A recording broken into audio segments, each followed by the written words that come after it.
Hello दोस्तों, आप सभी का रिकॉन स्टडी एकेडमी परिवार में स्वागत है और अभिनंदन है। आज हम आप सबके लिए यूपी टीईटी का यूपी टीईटी का प्रीवियस ईयर क्वेश्चन पेपर लेके आए हैं। जो यह पेपर दोस्तों 15/10/2017 हुआ था। 15/10/2017 का पेपर है दोस्तों। बहुत ही इंपॉर्टेंट पेपर है दोस्तों। हिंदी का प्रीवियस ईयर क्वेश्चन पेपर है दोस्तों। प्लीज आप लोग वीडियो को अधिक से अधिक शेयर कर दीजिए, लाइक कर दीजिए, सब्सक्राइब। तो आइए आज की क्लास स्टार्ट करते हैं और आज का पहला क्वेश्चन देखते हैं दोस्तों। आज का पहला क्वेश्चन क्या है? निमिष। निमिष शब्द पर्याय है, तो निमिष शब्द किससे पर्याय है दोस्तों? प्लीज आप लोग कमेंट बॉक्स में कमेंट करके बताइए। निमिष, प्रकाश, छिद्र, पूर्ण, क्षण। तो निमिष शब्द किससे पर्याय है दोस्तों? क्षण से। किससे है? क्षण से। तो हमारा आंसर क्या हो जाएगा दोस्तों? क्षण। ठीक है, हमारा आंसर क्या हो जाएगा दोस्तों? क्षण हो जाएगा। अगला क्वेश्चन देखते हैं। मुझसे उठा नहीं गया वाक्य है। मुझसे उठा नहीं गया तो कर्तृवाच्य है, कर्मवाच्य है, भाववाच्य है, इनमें से कोई नहीं। कौन हो जाएगा दोस्तों? हम मुझसे उठा नहीं गया, तो इसमें क्या होगा? भाव। भाव लग रहा है दोस्तों, तो भाववाच्य हो जाएगा। क्या हो जाएगा दोस्तों? भाववाच्य। तो हमारा आंसर क्या हो जाएगा? भाववाच्य हो जाएगा। ठीक है, क्या हो जाएगा दोस्तों? भाववाच्य हो जाएगा। अगला क्वेश्चन। जिसकी पूर्व में कोई आशा न हो। दोस्तों यहाँ पहले क्वेश्चन को आप लोग ध्यान से पढ़ा करिए। ठीक है, जिसकी पूर्व में कोई आशा न हो के लिए एक शब्द है। प्रत्याशा, अपरिमेय, अप्रत्याशित, अनाहूत। कौन नहीं है दोस्तों? अनाहूत। पूर्व से कोई आशा न हो, अप्रत्याशित। अप्रत्याशित क्या होगा दोस्तों? अप्रत्याशित। क्या होगा दोस्तों? अप्रत्याशित होगा। तो हमारा ऑप्शन क्या हो जाएगा? ऑप्शन बी हो जाएगा। ठीक, अप्रत्याशित। अगला क्वेश्चन। गोधूम शब्द का तद्भव है। क्या दोस्तों? गोधूम शब्द का तद्भव। ठीक है, और तद्भव तत्सम दोस्तों हम पिछली क्लास में आप सभी को बता चुके हैं। आप लोग प्लीज हिंदी का प्लेलिस्ट देख लीजिए, वहां से सारे क्वेश्चन और हर प्रीवियस ईयर के क्वेश्चन आप सभी को मिल जाएंगे। ठीक है, तो गोधूम शब्द का तद्भव है क्या? गेहूं, गोबर, गाय, गोधन। तो गोधूम शब्द का तद्भव क्या होगा? प्लीज आप लोग बताइए। तो गोधूम क्या हो जाएगा दोस्तों? गेहूं। क्या हो जाएगा दोस्तों? तद्भव गेहूं। हमारा आंसर क्या हो जाएगा? Option A. ठीक है, गेहूं हो जाएगा। निष्कपट। क्या दोस्तों? निष्कपट शब्द का संधि विच्छेद। तो निष्कपट का संधि विच्छेद क्या होगा दोस्तों? निष्क। क्या हो जाएगा? नीह प्लस कपट। क्या हो जाएगा दोस्तों? नीह प्लस कपट। तो हमारा आंसर क्या हो जाएगा दोस्तों? ऑप्शन है नीह प्लस कपट। ठीक है, ये हमारा क्या हो जाएगा? आंसर हो जाएगा नीह प्लस कपट। अगला क्वेश्चन देखते हैं दोस्तों। अगला क्वेश्चन क्या है? निम्न में से किस शब्द की वर्तनी सही है? अनुग्रहित, अनुग्रहित, अनुग्रहित, अनुग्रहित, अनुग्रहित। तो इसका हमारा आंसर क्या हो जाएगा दोस्तों? अनुग्रहित। ठीक है, अनुग्रहित, अनुग्रहित। ठीक, ये हमारा सही हो जाएगा, अनुग्रहित। ठीक है, अगला क्वेश्चन देखते हैं दोस्तों। अपेक्षा का विशेषण रूप क्या है? दोस्तों क्या पूछा है? अपेक्षा का विशेषण रूप क्या है? सापेक्ष, निरपेक्ष, अपेक्षा, उपेक्षित। तो अपेक्षा का क्या हो जाएगा दोस्तों? आप लोग कमेंट बॉक्स में अपेक्षा का दोस्तों अपेक्षित। ऑप्शन हमारा क्या हो जाएगा दोस्तों? ऑप्शन हमारा डी क्या हो जाएगा? अपेक्षित हो जाएगा। ठीक है, अपेक्षा का अपेक्षित हो जाएगा। ठीक है दोस्तों, अगला क्वेश्चन देखते हैं। स्वध्वनि का उच्चारण स्थान कहाँ है? दंत, तालु, मूर्धा, दंत, तालु। तो यह कहाँ हो जाएगा दोस्तों? तालु। ठीक है, क्या हो जाएगा दोस्तों? तालु। हमारा ऑप्शन क्या हो जाएगा? ऑप्शन हमारा सी हो जाएगा। ठीक है, तालु। स आपकी जीभा तालु से सट रही है दोस्तों। स तो क्या हो जाएगा? तालु। तालु हो जाएगा। ठीक है दोस्तों, अगला क्वेश्चन देखते हैं। अत्यंत शब्द का प्रयुक्त उपसर्ग। क्या पूछा है? अत्यंत शब्द का प्रयुक्त उपसर्ग क्या होगा? अंत, अतम, अत्य, अति। तो क्या हो जाएगा दोस्तों? अति। अत्यंत का क्या हो जाएगा? अति हो जाएगा। ठीक है, हमारा आंसर क्या हो जाएगा? ऑप्शन डी हो जाएगा। अगला क्वेश्चन।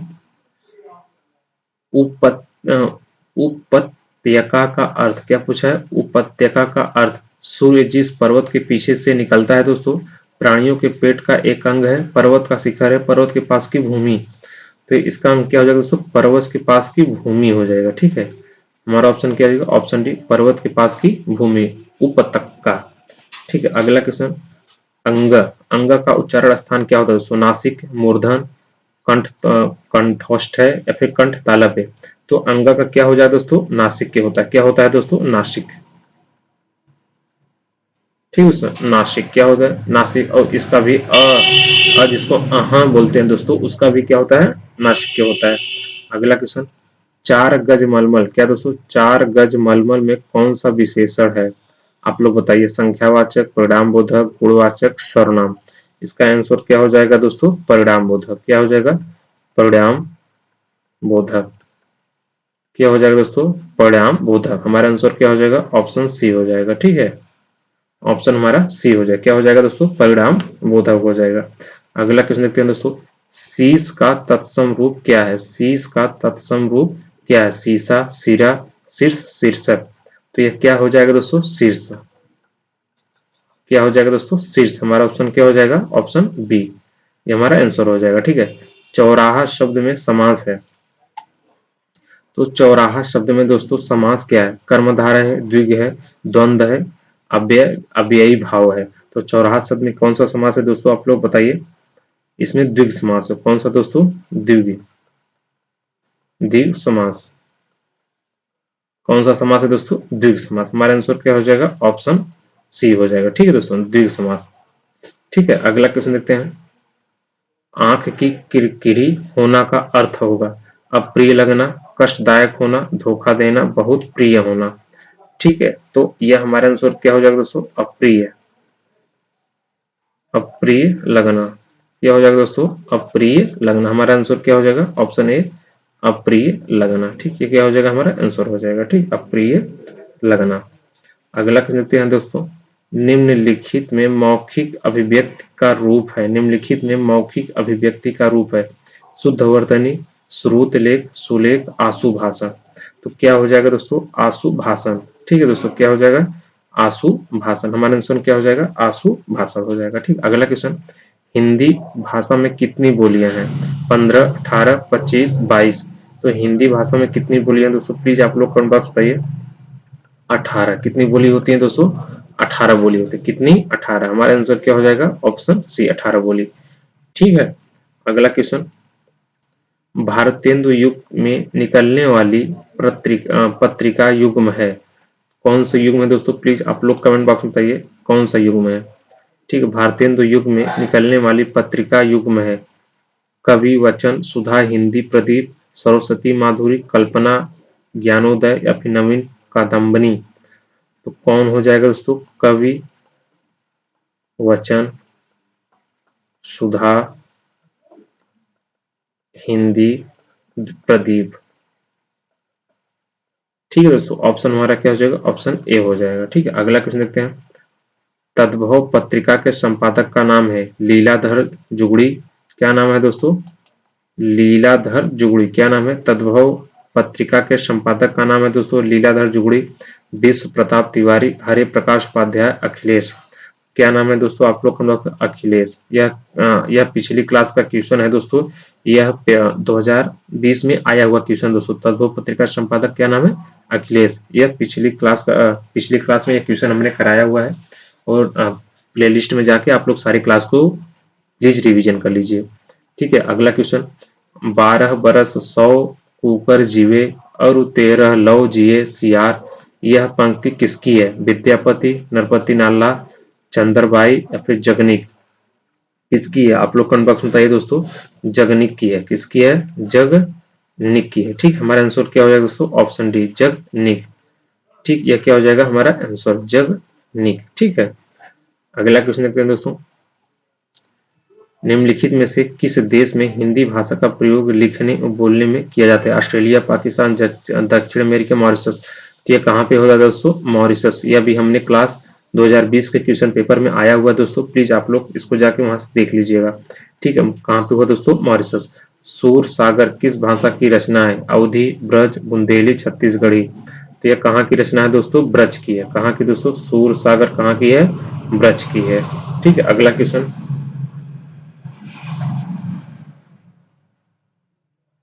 अगला क्वेश्चन का दोस्तों, वीरों वीरों का कैसा हो वसंत कविता किसने लिखी है, सुभित्रा कुमारी चौहान, सुभद्रा कुमारी चौहान, माखनलाल चतुर्वेदी, रामधारी सिंह दिनकर। तो ये किसने लिखी है दोस्तों, सुभद्रा कुमारी चौहान। हमारा आंसर क्या हो जाएगा दोस्तों, सुभद्रा कुमारी चौहान हो जाएगा। ठीक है, अगला क्वेश्चन, निम्नलिखित में से कौन सी भाषा व्याकरण और वर्तनी की दृष्टि से शुद्ध भाषा कहलाती है?